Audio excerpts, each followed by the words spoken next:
Good morning, good morning, good morning to all of you.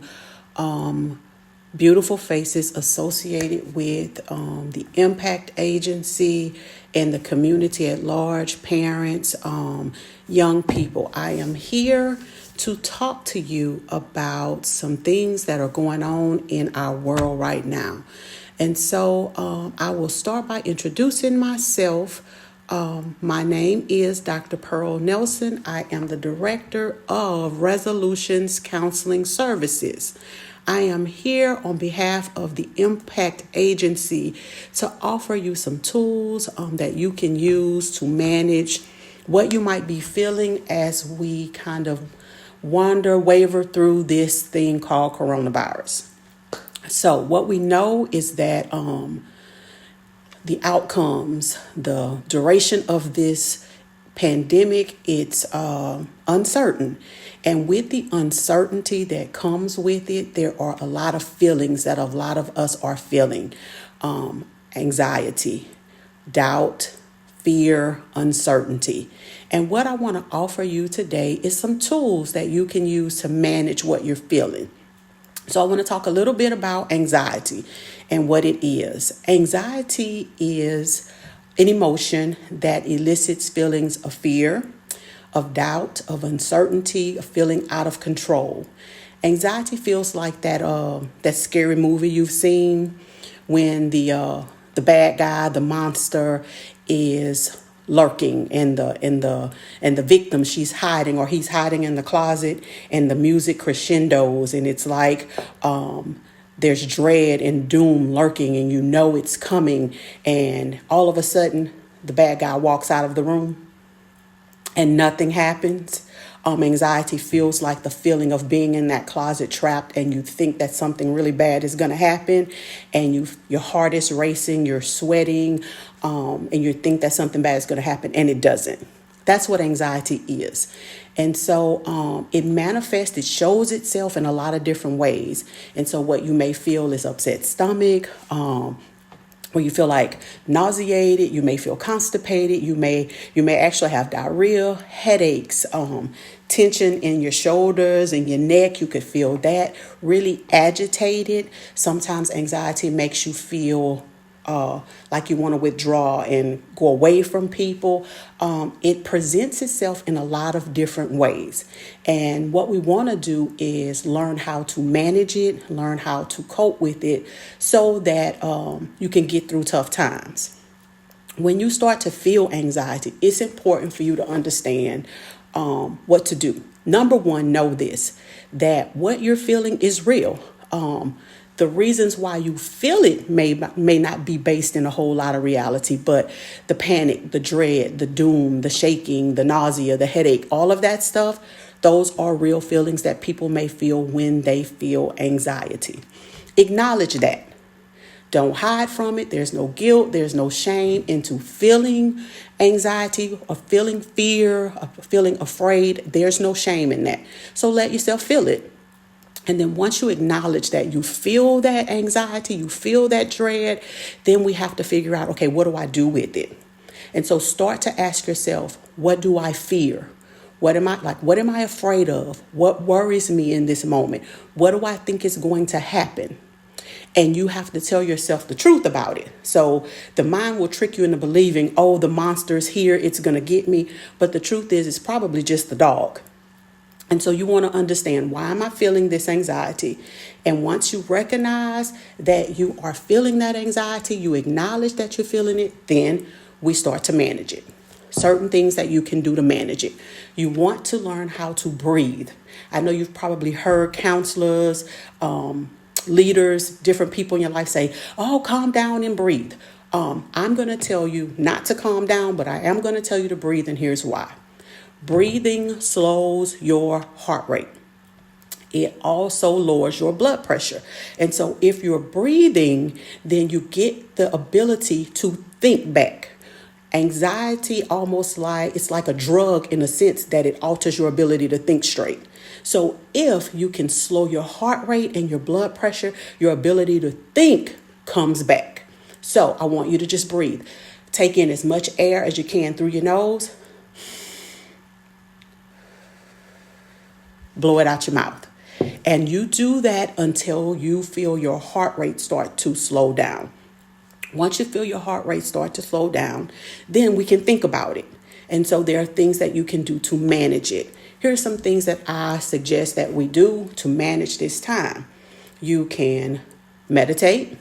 That's just breathing, sitting in a quiet space, just refocusing your mind on something else. You can stretch, exercise, yoga, take a walk. Those of you that are creatives, use your creative ability, draw, write, journal, things like that. There's also a really, really good technique that we offer our clients called grounding techniques.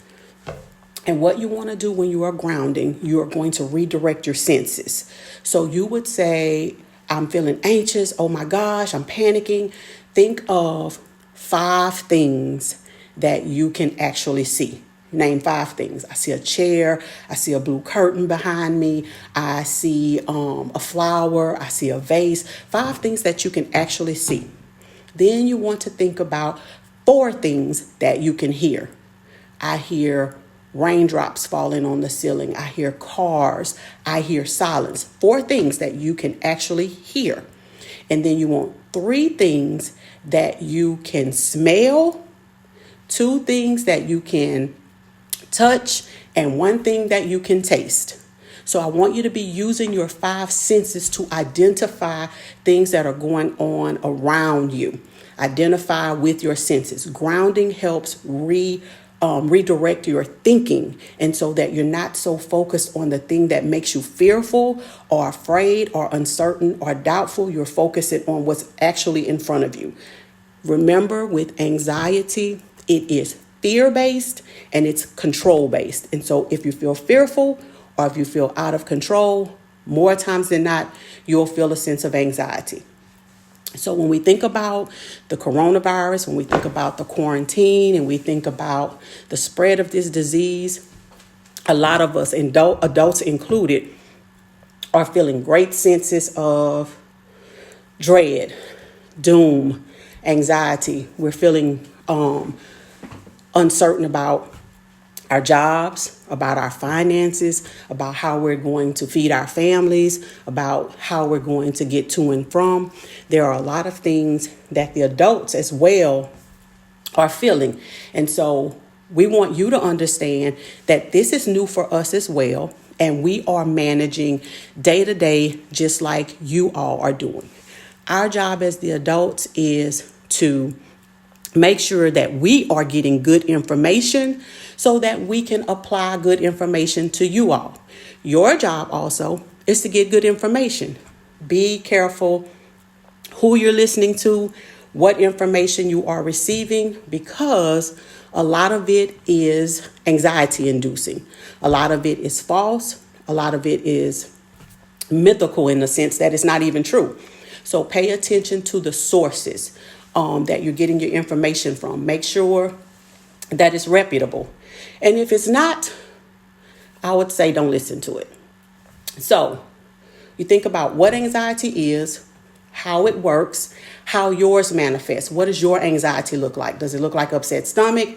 Does it look like nausea? Does it look like headache? Does it look like tension? And when you recognize it, start to manage it. Grounding, journaling, writing, meditating, deep breathing, prayer, whatever works for you to help calm that thinking, that kind of rattled up thinking in your head. Do those things. In this time, here's some silver linings we can take away from this experience. What we are learning is really good ways to cope. We are practicing resiliency in this time because we're learning how to shake back, how to overcome, how to get through adversity. So there's some silver linings. We are actually spending more time together as friends and families. We are learning how to be creative in how we socialize, how we get together, how we communicate, how we interact. And so I think those are silver linings. Those are things that we probably would not have done in the age of social media. And so many of you have been living your life, have experienced life through a filter. And when you're looking at life through the filter, everything looks pretty. And this disease has kind of taken the filter off of life. And we are looking at life in real time, unfiltered. And we're seeing that sometimes life can be ugly, and life can be scary, and life can be challenging, and life can be unpredictable. And sometimes we don't have the answers. And sometimes we don't always know what to do. And that is so okay if you don't know what to do. And so I would encourage you to use some of the techniques that I offered you in the video today and reach out. If you need help managing resolutions counseling services, we have counselors available. We are offering counseling online at this time. So reach out. Our number is 337-429-5129. We can schedule you for what we call a telehealth appointment. Impact Kids, reach out to your mentors. Mr. Chavis, Miss Adrena, Mr. Dozier, Mr. Blanchard, Miss Deanne, Miss Henny, Pastor Braylon. These people are here for you. Reach out to them. Utilize your resources. Moms and dads, grandmothers, papas, aunties, uncles. Communicate with your kids, with your grandkids. Let them see that you too are human and that you have concerns and uncertainties and doubts as well. And teach your kids and grandkids how to work through those things. So if you have any more questions, feel free inbox Mr. Chavis, Miss Adrena on the Impact page. Any questions that you have for me or for them, we will get them answered to make sure that we are meeting your needs, that we are answering your questions, that we're helping you get through these tough times, and that you're learning how to cope and adjust and adapt. Be resilient. Honor your feelings. If today is one of the days where you just kind of need to be and just kind of feel what you feel, you have permission to do that. Do whatever is necessary for you to be okay. I appreciate you watching. I appreciate you listening. Again, if you have any questions, there's an inbox on the page. If you would like to get counseling services with resolutions, give us a call, 337-429-5129. Manage that anxiety. Be well. Thank you for watching.